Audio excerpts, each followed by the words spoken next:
Welcome to the Ashes into Beauty podcast with your host, Stephanie Marie Laswell, divorce concierge at The Divorce Life. Hello, listeners. Thank you for tuning in. Today, I have my friend Gary, and guess what? We're going to talk about divorce. Surprise! No way. So, Gary, let's just dive right in. How did you see the ashes from your divorce playing out in your life? Well, Stephanie, interesting. I'm one of those guys that never thought he would get divorced. And I was married 31 years. And I would say it wasn't always cupcakes and ding-dongs, obviously. Right. But it was up and down. But overall, I thought, it was a decent marriage. And we really struggled back and forth a little bit here and there over that 31 years. But it still came as a surprise when she officially dropped the words, I want to have a divorce. And I just didn't know what that meant. I didn't know what that looked like. I never planned it or contemplated it. Right. And so really for me, the ashes were kind of the shock factor and me being super naive, meaning I said, okay, do you want me to call a lawyer? Do you want to call a lawyer? Not knowing that you probably should go get your own lawyers and that one lawyer doesn't help both of you. And, so I didn't have a lawyer. She's like, well, I'll make that call. And I thought, okay, one less thing I need to worry about as we go through our divorce. And it was just really, it took me by surprise because I kind of got a lot of stuff handed to me that I just signed on before I knew it was too late what I was signing. And my shock factor reeled real quickly as soon as I signed the decree that I didn't realize was the decree. Oh, wow. And so from that time forward,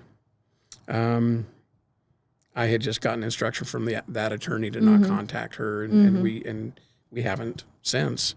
And my ashes were really just seeing an abrupt end with zero warning of it being 100% abrupt. Right. And not mean and vicious, but also not amicable, just an end. Right. And that extended to our adult kids, that just kind of an end to seeing their mother for the time being.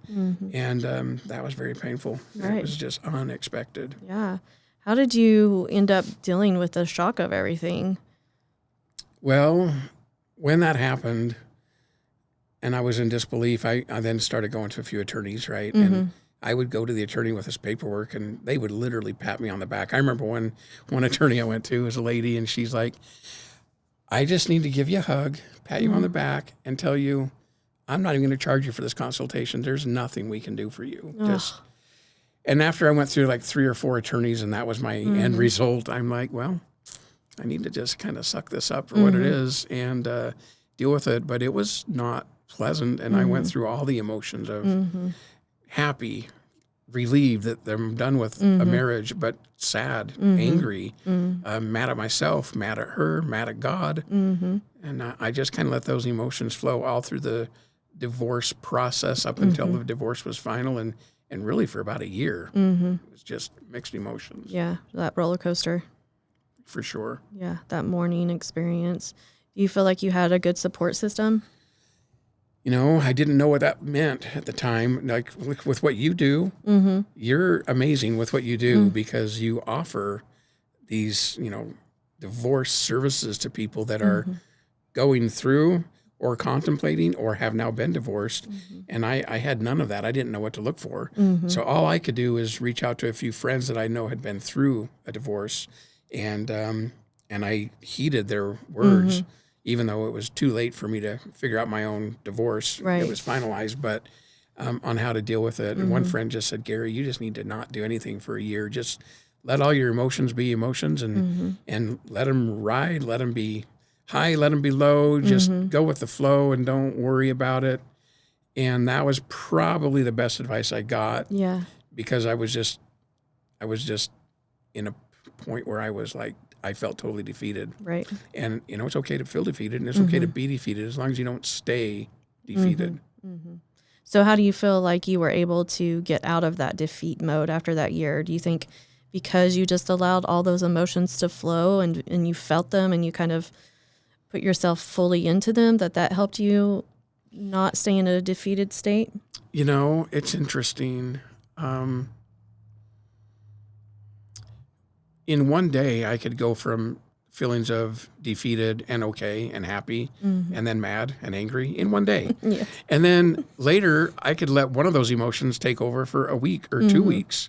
And I could be just upset and having a pity party for a couple weeks. And then I could go a couple weeks thinking, you know what, this is good. Life is great. It's this big emotion. And that's why I thought it was kind of good advice from my friend to say, give it a year. And if you're going to date, just go on a date for the sake of you're going on a date and you're just going out to have fun, which was we might talk about this later, but that was a total shocker to me. The whole dating thing, when you're married for 31 years and you get married when she was 18, I was 21, almost 22. We were young. And so I didn't know what it was like to date. I find myself 31 years after being married, like going on a date. I just felt like I was supposed to be married. Yeah. And so when I remember asking a gal on a date, and it was like an interview in my head. I'm like, I'm interviewing her to see if she's going to be my wife next week, because I only knew I need to have a wife. That's all I was thinking. And boy, was that the wrong approach. And it probably came across that way. And so for me, it was really good to just take a back seat and just let things process out over time. And it took a little more than a year for me. It took about 16 months before I had some things happening that I was like, okay, I'm starting to control this now. Yeah, like life will go on and this will be good. Yeah. What do you think is one of the main ways that we can best support somebody that's going through a divorce? Man, no matter what, if you're friends with somebody, they're going through a divorce, don't stop being their friend. Don't treat them differently. Treat them the same. They may be divorced or they may be going through a divorce, but if you were going out with them on a traditional way of doing lunches or dinners or inviting them to events and you're joining their events, don't stop. Right. And don't think, oh, just because they're going through this, they don't fit in or you can't relate, because they need your support as is.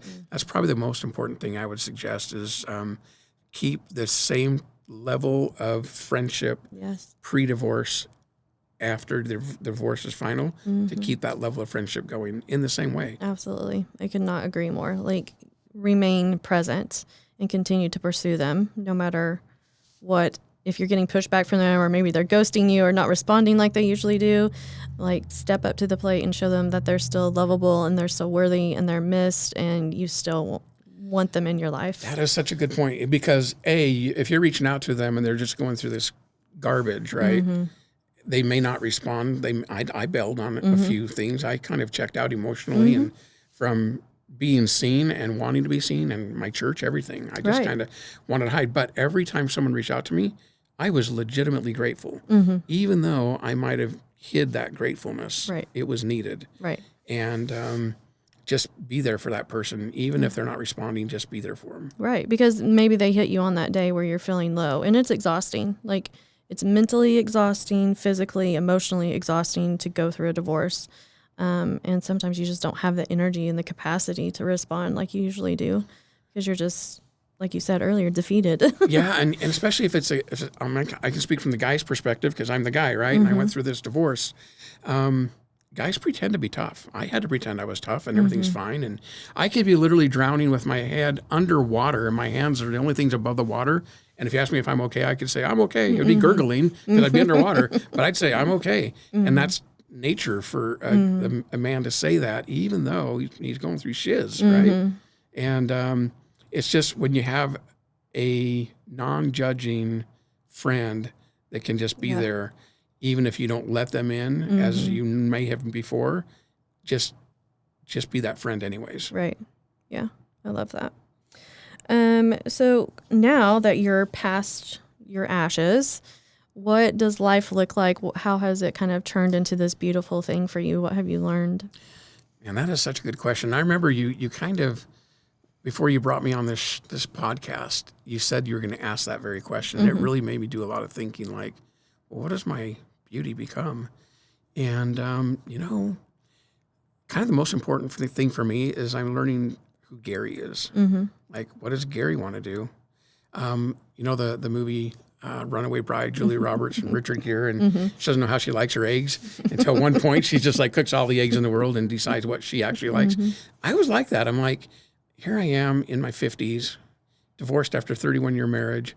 What do I like? There's no one to tell me I can't live somewhere, work somewhere, go watch, hang out, whatever I want, drink, smoke, whatever I want to do if I wanted to. Right. And I'm like, well, what do I want to do? What do I want to do? And for me, that was my beauty is, and it took a while. It took 16 months. It was September of last year. My divorce was 3 years ago next week, finalized. And I remember it was September of last year, literally driving in my car, and I was thinking of nothing other than I had the weight of life on my shoulders. And all of a sudden I said goodbye, and I mentioned her name, my ex's name, out loud verbally while I'm driving. I'm like, goodbye. And when I said goodbye, I felt this relief of pressure off my shoulders. And I felt good. I felt like, you know what? I'm happy right now. If she is going through good times or bad times, it doesn't matter. I'm happy for her no matter what she does. Right. I don't need to know what she does either. I'm just happy for her, for being her. And I was able to release all of that. That's awesome. And for me, that was like a literal answer to prayer. Right. And that's when I realized, now what do I want to learn about myself?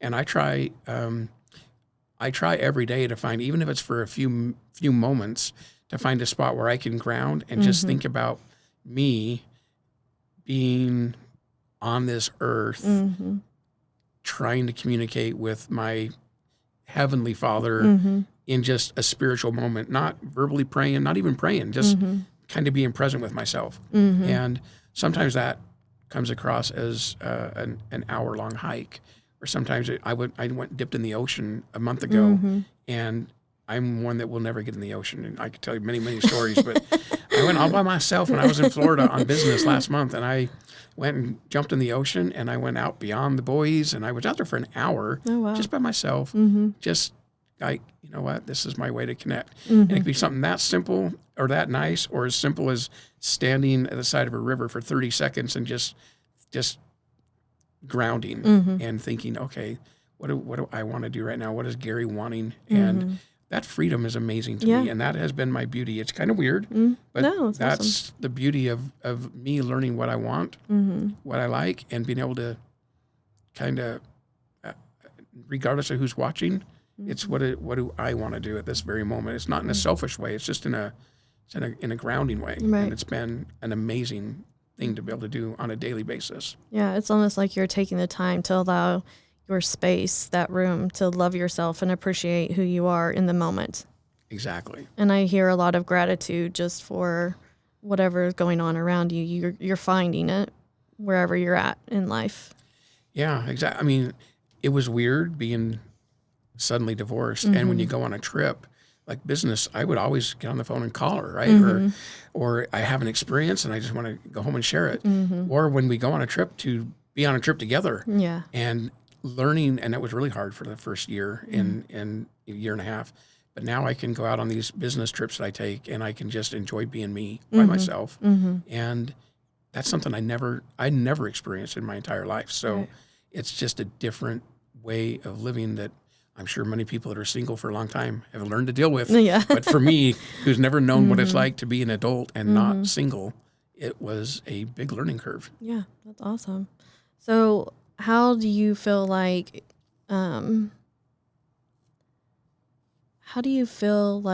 you've been able to make friends and connect with others in this singleness? Like you mentioned the dating a little bit, but tell me about like your social aspect of meeting friends that now that you've uncoupled. That is a good question. It's so interesting because I was not a fun person to date. I'm sure it was just the weirdest thing in the world when I was newly divorced and I didn't even know what I was supposed to do. And you know, I've gone on. I like social dating, and I like to connect through my church with the other adult singles.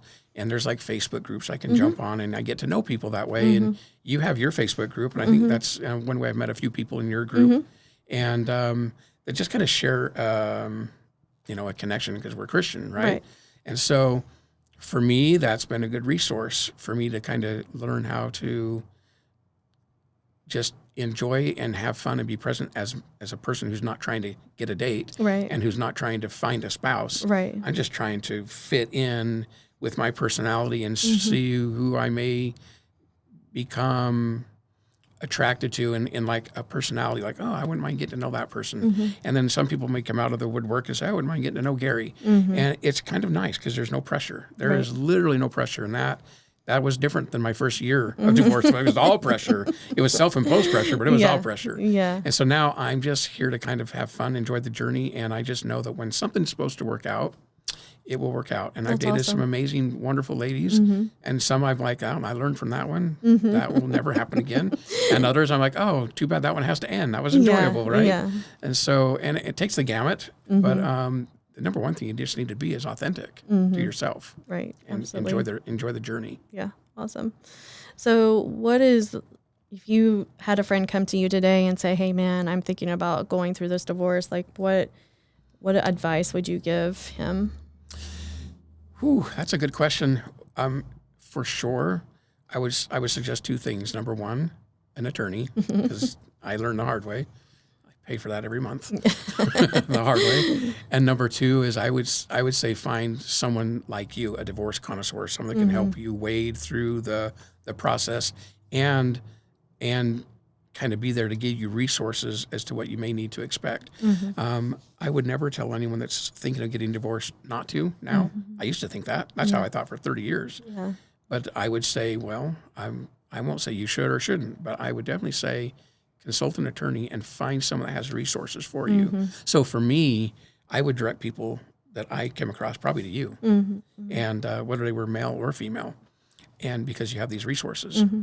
And then the second, I guess that's two things. The third thing I do is just be their friend. Yeah. What would you say, okay, this is something you should look out for, or this is something that you should expect, or?